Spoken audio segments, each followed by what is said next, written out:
기관형 블록체인이라는 포지션을 유지해왔고 규제와 제도에 민감한 자산일수록 이번 행정 흐름의 수혜를 먼저 받았기 때문이에요. 실제로 시장이 흔들렸던 2, 3월을 생각해보세요. 이더리움이나 솔라나는 하락했고 비트코인은 보합을 유지해줬지만 XRP는 50% 가까이 상승하면서 상대적인 강세를 확실하게 보여줬습니다. 여기서 중요한 건 단순 가격 상승이 아니라 그 안에 담긴 수요의 성격이에요. 뭐냐면 ETF 수요, 기관 매수세, 글로벌 파생 상품 확대까지 이번 XRP 상승은 시장 기대감이 아니라 구조적 진입에 가까웠습니다.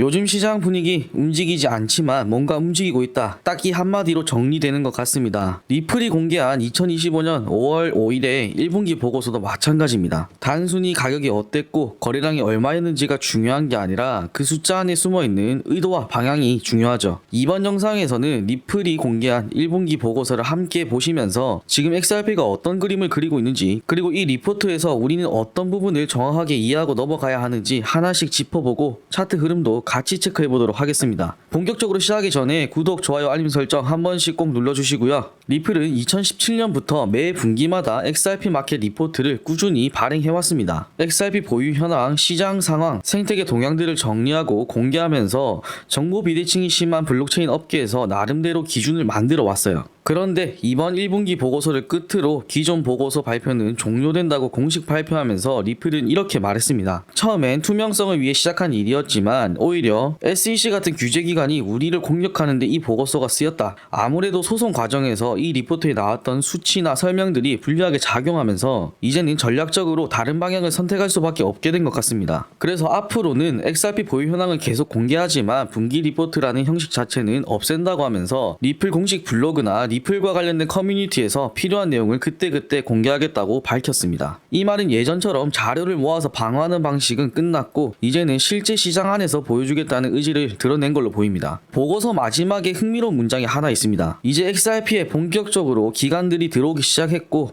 앞으로의 인사이트는 리포트를 넘어서 시장 안에서 자연스럽게 흘러나올 거라는 내용인데, 이 문장이 지금 리플의 방향을 그대로 보여주는 문장이라고 생각됩니다. 밑에는 핵심 요약인데, 먼저 프랭클린 템플턴은 XRP 관련 ETF 상품을 위해 서류를 제출했고, CME는 XRP 선물 상품 출시를 공식 발표했으며 브라질에서는 XRP 전용 ETF가 승인됐다는 내용입니다. 그리고 두 번째는 미국 증권거래위원회는 리플에 대한 항소를 공식 철회하면서 수년간 이어진 규제 싸움에 마침표를 찍었다는 거고요. 마지막으로 기관 유동성 네트워크 기업인 히든로드를 약 12억 5천만 달러에 인수해서 RLUSD와 XRP 레저 기반 실사용 케이스를 확대했다는 내용입니다. 이 세 가지 모두 제가 이전에 자세하게 영상으로 설명 다 드렸었죠. 아직 확인 못하신 분들은 꼭 한번 영상 보시고 이해를 완벽하게 하시는 게 좋습니다. 이번 1분기 동안 크립토 시장 분위기는 생각보다 훨씬 낙관적이었습니다. 트럼프 대통령의 행정명령, SEC 위원장 교체, 스테이블 코인 법안에 대한 양당 합의 분위기까지 정책과 제도 측면에서 크립토의 우호적인 신호들이 본격적으로 쏟아졌습니다. 이건 시장 전체에 이제 규제 정비가 본격화되겠구나라는 신뢰를 주게 되었고, 그 흐름 속에서 XRP가 유독 더 주목을 받게 된 겁니다. 왜냐면 XRP는 원래부터 기관형 블록체인이라는 포지션을 유지해왔고 규제와 제도에 민감한 자산일수록 이번 행정 흐름의 수혜를 먼저 받았기 때문이에요. 실제로 시장이 흔들렸던 2, 3월을 생각해보세요. 이더리움이나 솔라나는 하락했고 비트코인은 보합을 유지해줬지만 XRP는 50% 가까이 상승하면서 상대적인 강세를 확실하게 보여줬습니다. 여기서 중요한 건 단순 가격 상승이 아니라 그 안에 담긴 수요의 성격이에요. 뭐냐면 ETF 수요, 기관 매수세, 글로벌 파생 상품 확대까지 이번 XRP 상승은 시장 기대감이 아니라 구조적 진입에 가까웠습니다. 보고서에 나온 숫자를 보면 XRP 기반 투자 상품 유입액이 3,770만 달러로 집계됐고 분기 누적으로는 2억 1,400만 달러에 달하면서 이더리움과 거의 비슷한 수준까지 도달했어요. 단순히 수익률만 보기보단 ETF, 파생상품, 전용 금융상품처럼 장기 구조에 가까운 수단들로 자금이 유입됐다는 점에서 그 의미가 큽니다. 특히 프랭클린 템플턴, CME, 브라질 증권이, 쉐어즈, 튜크리온까지 글로벌 기관들이 XRP ETF와 파생상품에 줄줄이 진출했다는 건 지금 XRP가 진짜 제도권 코인으로 인식되고 있다는 강한 시그널이겠죠. ETF 거래량도 500만 달러 이상으로 집계되면서 신규 ETF 중 상위 5%에 들었다는 사실도 아주 상징적인 의미이기 때문에 무시할 수 없습니다. 정리하면 이겁니다. 시장이 제도권 흐름으로 옮겨갈수록 XRP는 유리한 위치에 있다. 이걸 데이터로 증명해준 구간이 바로 이번 1분기입니다. 이번 1분기에서 가장 강력했던 뉴스는 단연 SEC 항소 철회입니다. 리플과 SEC의 싸움은 3년 넘게 이어져 왔고 그동안 이 재판은 블록체인 업계 전체에 불안감을 가져다 줬습니다. 그런데 이제 SEC가 항소를 철회하고 벌금도 대폭 감면하는 쪽으로 합의한 건 제가 단순히 재판이 끝났다는 게 아니라고 설명드렸었죠. 즉 XRP는 증권이 아니라는 입장이 법적으로 인정받았다고 시장은 받아들이고 있어요. 벌금도 처음엔 1억 2,500만 달러를 요구했지만 합의 후엔 5천만 달러로 줄어들었습니다. 이건 SEC 입장에서도 사건을 마무리 짓고 싶어 했다는 뜻이고 이제 XRP는 법적인 리스크를 거의 벗어 던졌죠. 그와 동시에 미국 행정부에서도 큰 변화들이 있었습니다. 회계 규정 철회, 은행 수탁 업무 지침 강화, 크립토 기업 관련 가이드 개정, 스테이블 코인 법안 협력 확대, 마지막으로 SEC가 코인베이스, 크라켄, 노비노드 같은 다수 프로젝트에 대한 소송 철회가 있었죠. 이런 흐름은 명확한 시그널입니다. 미국도 이제 크립토 시장을 배제하지 않고 제도권 안으로 들이겠다는 움직임을 보이기 시작했다. 그렇게 봐야겠죠. 그리고 이 흐름에서 리플은 누구보다 유리한 위치에 서 있다고 생각합니다. 왜냐면 방금 이야기했던 정책 변화 중 거의 대부분이 기관이 크립토 자산을 다루는데 필요한 제도적 기반을 열어주는 내용이기 때문이죠. XRP는 지금 이런 흐름에 맞춰서 기관용 유동성 인프라를 구축하고 있고 쐐기를 박았던 게 바로 히든로드 인수였습니다. 리플은 히든로드를 약 12억 5천만 달러 인수했었죠. RLUSD를 실제 거래소 간 증거금으로 활용할 수 있도록 시스템을 연동 중입니다. 쉽게 말해 전통 금융과 크립토 시장이 실제로 자금을 오갈 수 있는 구조를 만들겠다는 거고 이건 단순한 개념이 아니라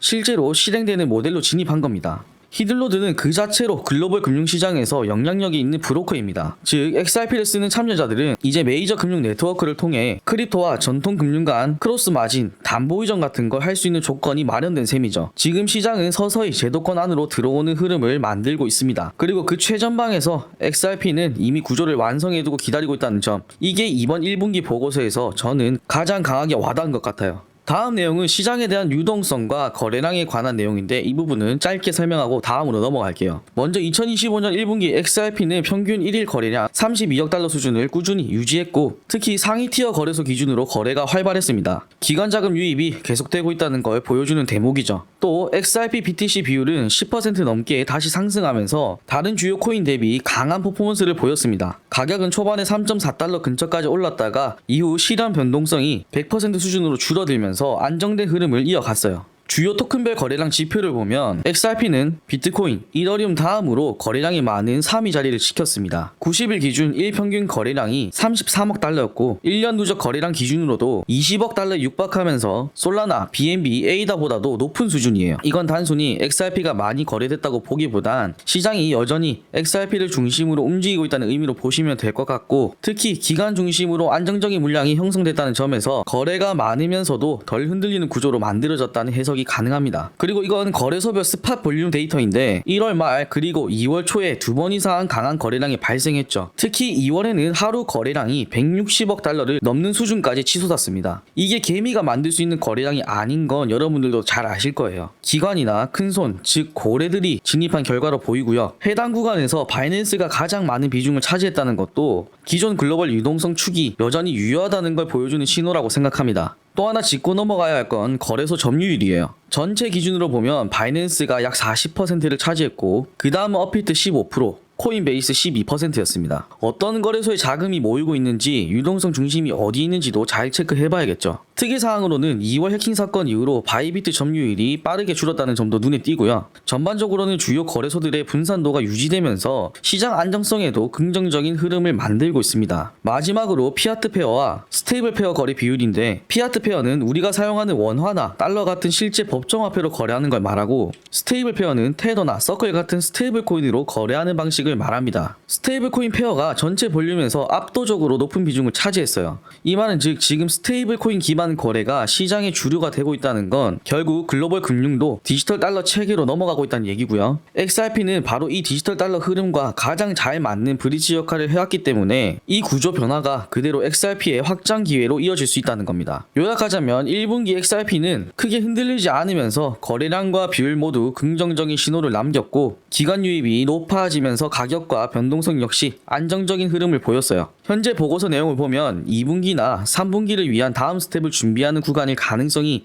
크다고 생각합니다. 여기까지 1월부터 4월까지에 대한 리플의 보고서 내용을 간단하게 살펴봤고, 이제는 차트 흐름을 볼 건데, 차트 흐름은 보고서 내용과는 달리 현재 크게 좋지 못한 흐름으로 흘러가고 있습니다. 이건 지난번에 제가 올려드렸었던 차트 그대로 가져왔고요. 빨간색 박스권 강한 저항 구간이고 해당 구간에 대한 돌파가 중요하다고 말씀드렸었습니다. 결국 못 뚫고 내려왔고, 지표들도 보시면 RSI 같은 경우 기준점 50 아래로 다시 내려오면서 상승보단 하락 흐름에 다시 비중이 실린 모습입니다. 또 맥디 지표도 데드크로스가 나와주면서 히스토그램도 양수에서 음수로 전환되었어요. 4시간 봉으로 보면 제가 이전에 차트 분석해드렸을 때 중요한 추세선이 하나 있다고 말씀드렸었죠. 현재 그 추세를 지켜주지 못하고 아래로 빠졌습니다. 어제 그 추세에 대한 리테스트를 한번 확인하고 빠지는 흐름이라 추가적인 하락 흐름에 대해서는 어느 정도 대비를 조금 하셔야 할 듯 보여요. 하락에 대한 대비를 단기적인 흐름과 장기적인 흐름 두 가지로 오늘 체크해 보도록 하겠습니다. 우선 최근 저점과 고점을 기준으로 피보나치 되돌림 도구를 사용해 보면 0.618 구간에서 지지를 많이 받아줬던 흔적이 보입니다. 이번에 다시 내려올 경우 이 구간을 지켜주지 못할 가능성이 저는 조금 높아 보이는데, 그렇게 되면 아래로 0.5와 0.382 구간이 각각 단기적인 지지 구간이 됩니다. 그 중에서 0.5보다는 0.382까지는 조금 여유롭게 지켜보시는 게 좋을 것 같고, 다시 추세 위로 올라탔을 때